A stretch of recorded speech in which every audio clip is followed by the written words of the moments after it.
So I've got the hog waterer set up, running from a trough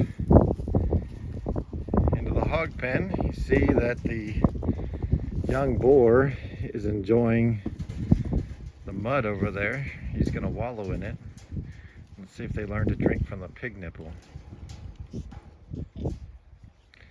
I assume that he would, considering that it's dripping water. Let's see what happens. Let's just watch and see what happens.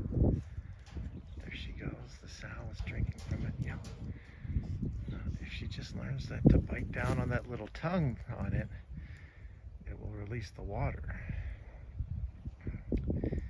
Then she'll be cooking with grease.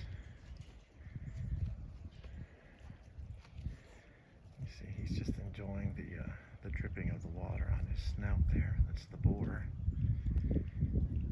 This sow is farrowing. She's going to have piglets in a couple months. This will be her first. They were really little when I got them last winter.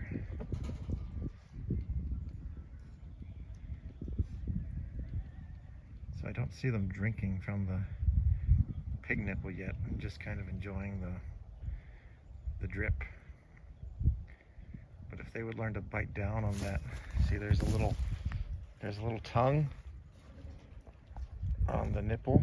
You can see it from this angle. And if they bite down on that, it'll release a better stream for them.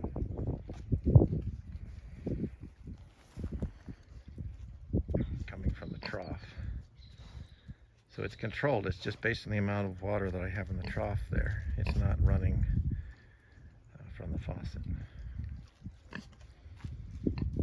Okay, I think that's all we're going to do for today. You can lead a hog to the nipple